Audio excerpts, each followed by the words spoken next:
আগামী 13 তারিখ লাস্ট, আগামী 13 তারিখের মধ্যে যদি কমপ্লিট না করো, কোথাও যদি ভুল যদি হয়ে থাকে, তাহলে সারা জীবন মানে এই বছরে তো আর হবে না, মানে এবারে পুরো গ্রুপ ডি তোমার শেষ।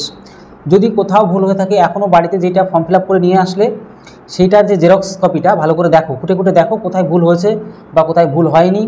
যদি ভুল হয়ে থাকে লাস্ট এই 3 দিন রয়েছে, আজকে তো 10 তারিখ, 11 তারিখ 12 তারিখ 13 তারিখ, এই 3 দিন হাতে সময় আছে এখনও। তোমরা যাদের যাদের ভুল হয়েছে তারা এখনও ঠিক করে নিতে পারবে। আর যদি আর ঠিক না করো তাহলে আর ঠিক করতে পারবে না, তাহলে সম্পূর্ণটা গেল, তোমার ফর্ম সম্পূর্ণ ক্যান্সেল হয়ে যাবে। ঠিক আছে, তাই তোমাদেরকে বলবো 13 তারিখের মধ্যে তোমাদের যদি কারো ভুল হয়ে থাকে, মানে railway group D form fill up করতে কারো যদি ভুল হয়ে থাকে, হতেই পারে ভুল, তুমি যতই দেখো তারপরেও ভুল হয়ে যায় অনেক সময়। এটা তোমার তরফ থেকে তোমাকে দেখতে বললো, তুমি যেখানে ফর্ম ফিল আপ করতে গেলা সেখানে দেখতে বললো, তুমি ঠিক মতন বুঝতে পারলে না, অথবা তুমি যদি নিজে নিজে করো সেক্ষেত্রেও কিন্তু অনেক সময় ভুল হয়ে যায়। তো মেনলি আজকে সেই বিষয় নিয়ে একটু কী কী তুমি ঠিক করতে পারবে আর কী কী ঠিক করতেই পারবে না সেগুলো একটু দেখে নাও।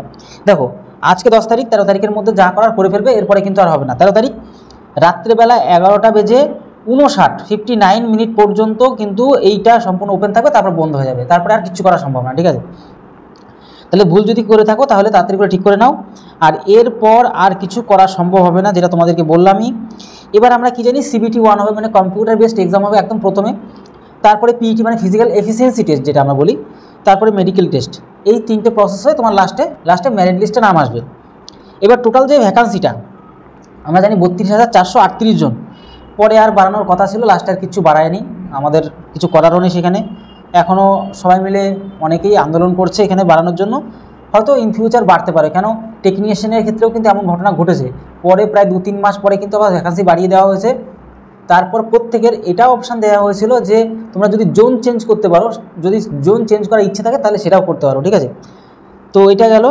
আর তোমাদেরকে একটা কথা বলে রাখি মাঝখানে, তোমরা যদি আমাদের চ্যানেলে নতুন হয়ে থাকো তাহলে অবশ্যই আমাদের চ্যানেলকে সাবস্ক্রাইব করে বেল আইকনটিকে প্রেস করে রাখো, তার কারণ একটাই, এই রিলেটেড মানে গ্রুপ রিলেটেড সহ চাকরি রিলেটেড সমস্ত আপডেট এই চ্যানেল থেকে পাবে, প্লাস অঙ্ক প্লাস রিজনিংয়ের ভিডিও তোমরা এখান থেকে পাচ্ছ, প্লাস পাবেও।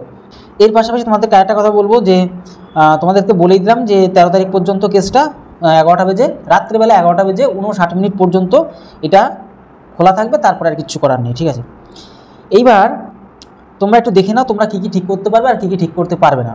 আর এক একটা ভুল করবে, এক একটা ভুল যদি ধরা পড়ে বা এক একটা ভুল যদি ঠিক করতে চাও তাহলে 250 টাকা করে দিতে হবে, তার মানে মেজাজ পুরো ঠান্ডা হয়ে যাবে তোমার। ঠিক আছে, তো এই হচ্ছে ব্যাপার, 250 টাকা, বুঝতে পারছো। আবার যার কাছে আবার ঠিক করতে নেবে সে আবার 100 টাকা চার্জ করবে, দুটো ভুল করলে 200 টাকা, মানে 200 বলছি কেন, 500 টাকা, 250, 500 প্লাস উনি আবার 100 টাকা, মানে 600 টাকা। তোমার ফর্ম ফিল আপ করতে যদি 500 টাকা লেগেছে, আবারও খরচ। তো তবুও যদি ঠিক করতে চাও অবশ্যই ঠিক করে নাও, নাহলে কিন্তু পরীক্ষাটাই দিতে পারবে না। তাহলে কী কী ঠিক করতে হবে তোমার, প্রথমত তো অ্যাডমিট। ও আরেকটা কথা বলে দিই, তুমি যখন অ্যাডমিট পাবে সেটা কিন্তু পরীক্ষার ঠিক 4 দিন আগে পাবে, আর তোমার কোথায় পরীক্ষা হবে না হবে সেটা প্রায় 15 দিন আগেই তুমি দেখতে পারবে, স্ট্যাটাস দেখতে পারবে। ঠিক আছে, সেটা নিয়ে কোনো সমস্যা নেই। এইবার যেটা বলার, তোমার নাম চেঞ্জ করতে, তোমার নামের বানান যদি কোথাও ভুল হয়ে থাকে, দেখা গেলো সেখানে আয়ের জায়গায় ই হয়ে গেল, সেটা তুমি ঠিক করে নিতে পারবে নামের। এবার এই যে ধরো নাম ঠিক করলে, নামের জন্য 250 টাকা, শুধু একটা জিনিস ঠিক করবে 250 টাকা করে, বুঝতে পারলে, মানে মাথা পুরো ঠান্ডা হয়ে যাবে গিয়ে তোমার। এবার ডেট অফ বার্থ, তুমি ডেট অফ বার্থটাকে যদি ভুল করো সেটা ঠিক করতে পারবে। আর একটা কথা বলে আছে, কী কী ঠিক করতেই পারবে না কোনো দিন, মানে আর কোনো দিন সম্ভব না, সেটাও তোমাদেরকে বলে দিচ্ছি। তারপর তোমাদের ক্যাটাগরি মানে ওবিসি, এসসি, এসটি, ওবিসি, মানে যাই হোক না কেন, সেগুলো তুমি যদি ভুল করে ওবিসি লিখে ফেলো, তুমি যদি এসসি হও তাহলে এসসি চেঞ্জ করে লিখতে পারবে, সেটা সমস্যা নেই।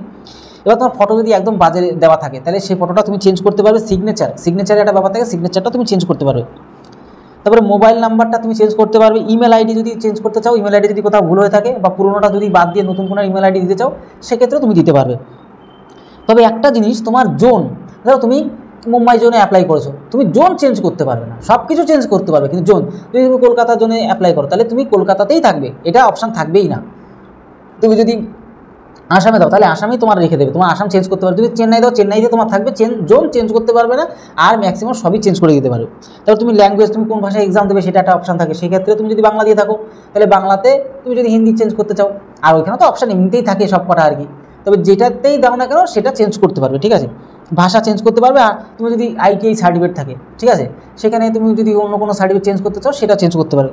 তারপর তোমার অ্যাপ্রেন্টিস যদি থাকে সেটাও তুমি দিতে পারবে।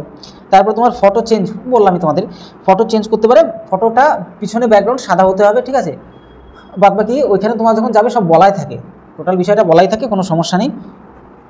এই বিষয়গুলো তোমাদের চেঞ্জ করতে পারবে। আর তবে একটা কথা তোমাদেরকে বলে রাখি যে 13 তারিখের পরে কিন্তু আর কিছু করতে পারবে না। যদিও কোনো রকম রিস্ক তুলতে না চাও, কোনো রকম যদি পরীক্ষাটা ভালোভাবে দিতে চাও, তাহলে অবশ্যই যদি ভুল থাকে তাড়াতাড়ি গিয়ে এই 2-3 দিনের মধ্যে ঠিক করে আসো, তাহলে আশা করি কোনো সমস্যা থাকবে না। এই বিষয়টা যদি তোমার কোনো বন্ধু এমনটা করে থাকে তাদেরকে ভিডিওটি শেয়ারও করে দাও, যাতে বিষয়টা জানতে পারে আর ঠিকঠাক করে নিয়ে পরীক্ষাটা অন্তত দিতে পারে।